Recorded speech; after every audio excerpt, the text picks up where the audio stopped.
Magandang araw sa lahat. Ngayon nga po pala ay weekend at sumakto naman na napakaganda ang ating sikat ng araw. So guys, tayo ngayon isasamahan nyo munang mag-alaga kay Yayam dahil nga po ako ay may iwan dito sa bahay at itong si Nanay nagpaalam para umuwi doon sa kanila. Bibisitahin niya po yung kanyang mga anak at apo. So pinayagan din naman natin dahil nga po Sunday naman, wala naman tayong ibang gagawin dito sa bahay. Ako na nga rin nag-asikaso ng ibang mga gagawin pa dito sa bahay at pinatulog ko na nga rin po pala si Yaya. Pagkatapos ko nga po siyang mapatulog at matapos ang mga ibang gawain dito sa bahay, saka po ako naligo. At ayan, mamamalansya po muna ako dito ng aking uniform dahil nga po Sunday na ngayon at Monday na bukas. Kailangan i-prepare muna natin ang ating mga susuotin.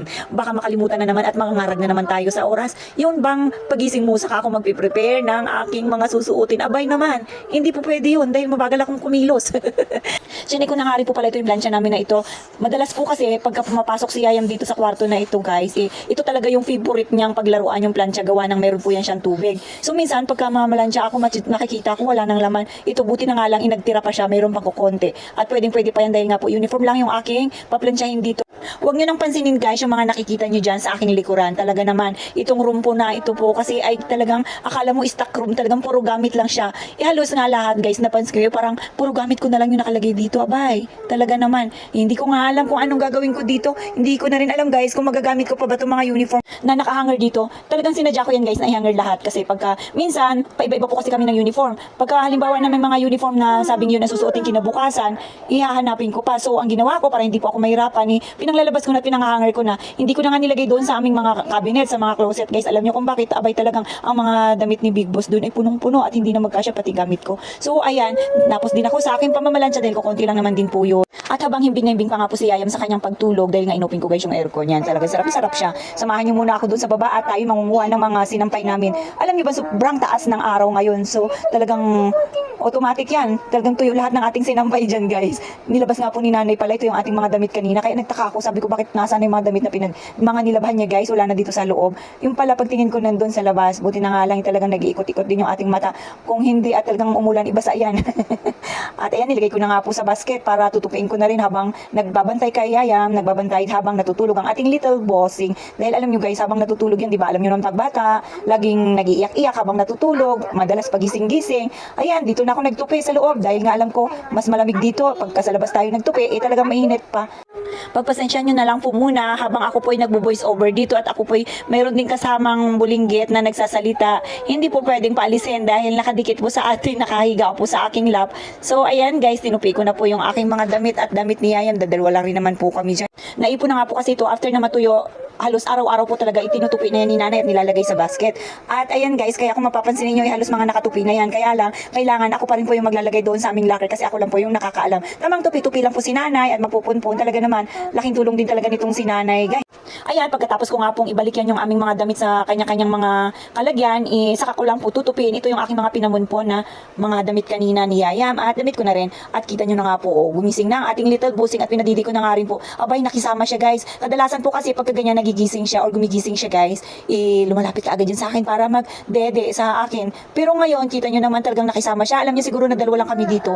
Ayan, tinuloy ko lang yung aking pagtutupi habang siya ibinigyan ko lang ng dede sa bote. Talagang nakaredy na po yan kasi madalas po pagka sila lang ni Nanay, ganyan din po yung ginagawa ni Nanay. Ayan guys, yung aming nilabhan, medyo halos lahat damit lang ni Yayam yan guys. Pero meron din po akong ilan-ilan dito na damit na nalabhan na rin ni Nanay. So ayan, konti lang naman po yan yung aking mga tupiin ngayon dahil halos lahat inatupi na ni Nanay dahil nga po halos araw-araw. Talaga namang naglalaba kaya sabi ko nga kay Nanay hindi kami nahihirapan pagka weekend. Halos wala na kaming mga labahin.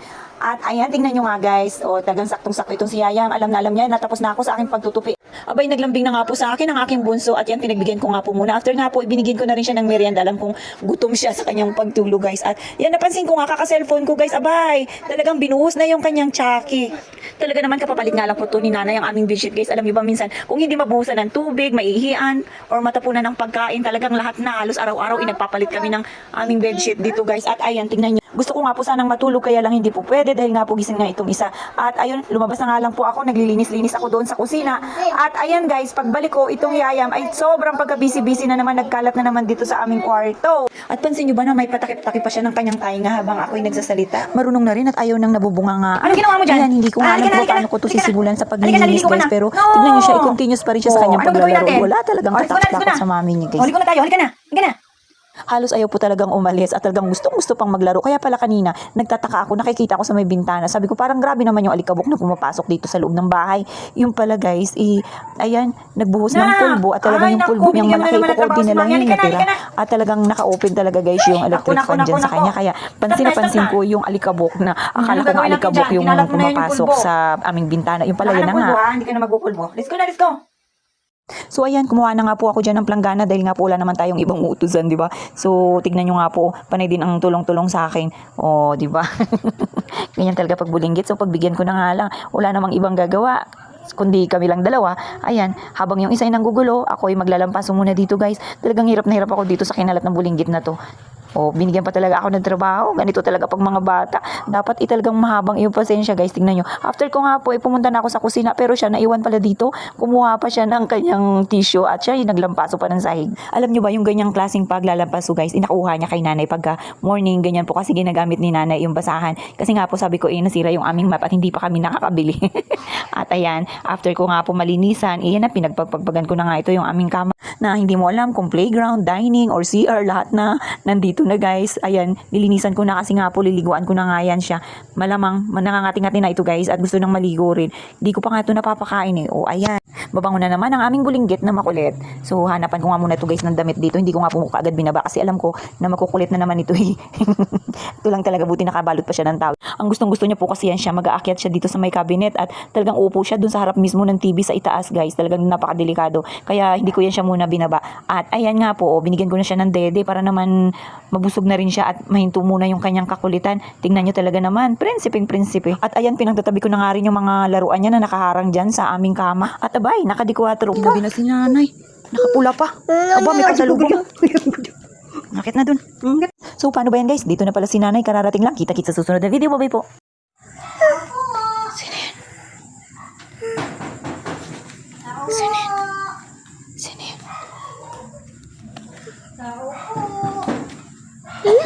Sino yan?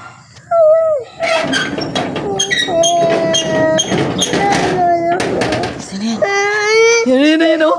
Ala. Sino yan? Sino yan?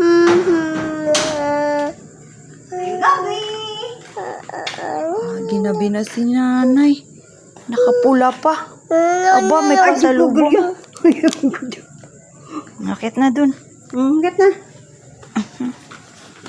Pasalubong si nanay.